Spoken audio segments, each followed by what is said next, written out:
Orígenes. Génesis, primera parte. ¿Alguna vez has visitado un acuario o un zoológico? ¿Pudiste ver la película Planeta Tierra?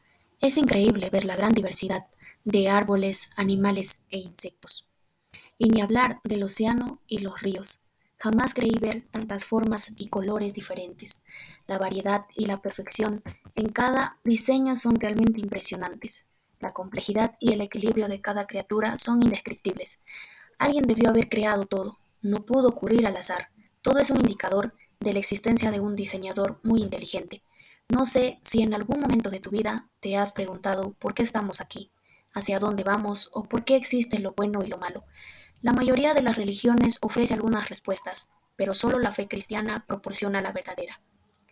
Bereshit, la palabra hebrea que significa en el principio, el comienzo de todo, el origen, nos presenta al Dios que creó todo de la nada por el poder de su palabra.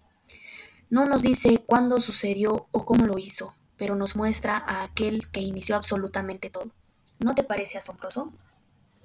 Dios creó todo en 6 días y después descansó. Génesis capítulo 1, versículo 27 nos habla de la creación del hombre. Dios lo creó a su imagen y semejanza. Nuestro Padre, Elohim, es el creador de la humanidad. Déjame contarte algo interesante. La palabra Elohim es un nombre colectivo. ¿Esto quiere decir que hay muchos dioses? De ninguna manera. De hecho, los verbos usados son siempre en singular.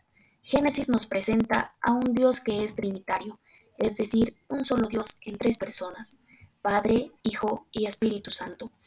Quiero que conozcas otra cosa increíble. El ser humano, mujer y hombre, fue creado a la imagen y semejanza de Dios. A esto se le conoce como Imago Dei y nos señala el valor inherente que los humanos tenemos por encima de otros seres vivos. Elohim creó todo. Yahweh Elohim, el nombre propio de Dios, sopló en la nariz de Adán aliento de vida. El hecho de que Dios nos diera a conocer su nombre personal muestra la cercanía que Dios tenía con los humanos. Dios quería y quiere ser conocido. Él quiere tener una relación personal con su creación. Los capítulos 1 y 2 de Génesis son sorprendentes. ¿Sabes por qué? No solo nos hablan de quién nos creó, también nos dan a entender que cuando dependemos de Dios tenemos una vida abundante. Todo esto suena increíble hasta que llegamos al capítulo 3. En el tercer capítulo de Génesis conocemos a la astuta serpiente, Satanás, y la oportunidad que tuvieron Adán y Eva de elegir obedecer o desobedecer a Dios.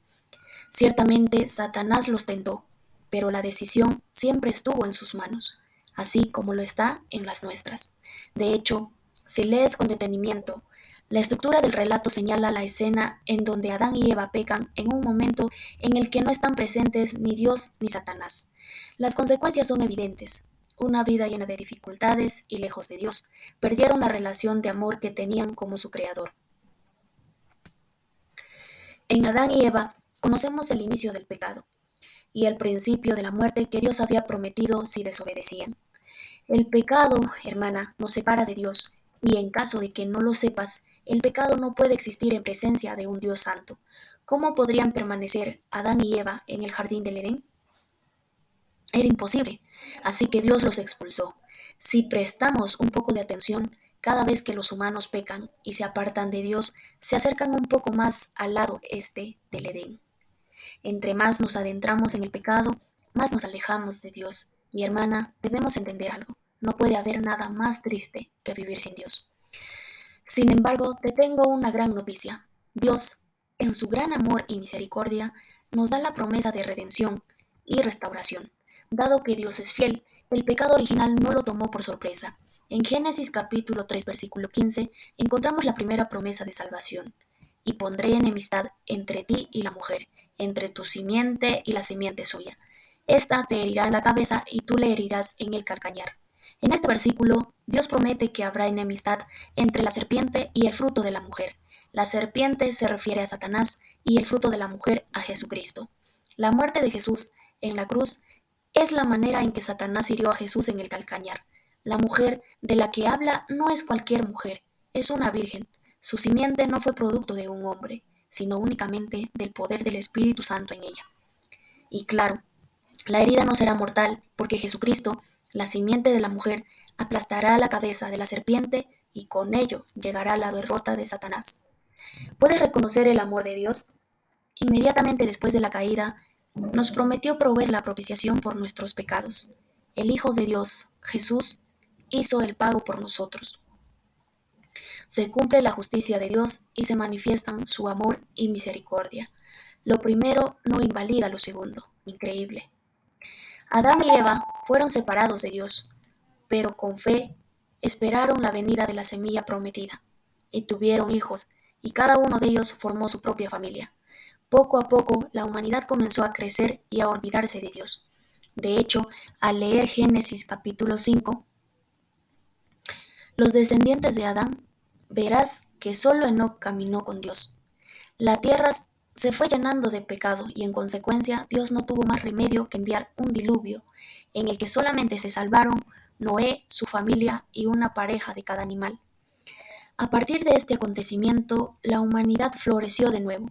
Pero adivina qué sucedió. Sí, se corrompieron una vez más. Más adelante, en Babel, la gente comenzó a buscar su propia gloria, se llenaron de orgullo y nuevamente se olvidaron de Dios. El Señor decidió confundirlos, creando diferentes idiomas y, en consecuencia, diferentes naciones. La primera mitad del Génesis es verdaderamente impresionante. En ella vemos cómo Dios deseó que experimentáramos una relación personal con Él, cómo al pecar no podemos vivir en su presencia y cómo nos promete un Redentor, Cristo. Génesis nos enseña la insuficiencia de la humanidad sin Dios, nos muestra nuestra total dependencia de Él y nos señala el asombroso amor que tiene por nosotros. En el libro de Génesis conocemos a un Dios de orden, un Dios que no puede invalidarse. Su justicia y misericordia coexisten en Cristo. Conocemos a un Dios que quiere estar cerca de su creación. También vemos que nos da muchas oportunidades de arrepentirnos. Por ejemplo, Noé tardó 120 años en construir el arca, un tiempo suficiente para buscar a Dios en arrepentimiento ante su juicio inminente. Génesis nos revela nuestro día a día. Pecamos, caemos y hacemos de nuestras vidas un desastre, ya sea por legalismo o por libertinaje. Necesitamos a Jesús. Sin Él continuaremos luchando por nuestra propia gloria y creyendo que obtendremos gozo. Hermana, muchas de nosotras vagamos y deambulamos en una lucha por encontrar gozo que sin Jesús nunca encontraremos. Finalmente, reconozcamos la misericordia de Dios que permanece, aun en medio del juicio y castigo, como en el diluvio y en la historia de Babel. Siempre habrá un remanente fiel que, por su gracia, perseverará a pesar de la corrupción de los tiempos. Qué gran noticia para quienes hemos encontrado el gozo de la vida abundante que solo se obtiene cuando luchamos en Cristo para la gloria de Dios. Hermana, conforme leemos Génesis, encontramos ideas similares y vemos que toda la Biblia, una y otra vez, resalta nuestra insuficiencia para acercarnos a Dios si no contamos con fe en Cristo Jesús. Qué maravilloso es Dios, cuán paciente y magnánimo es. Conforme leas la Biblia, entenderás que el único gozo permanente está en tener la fe puesta en Cristo. Espero que esto te anime. ¿Qué pecado te separa de Dios?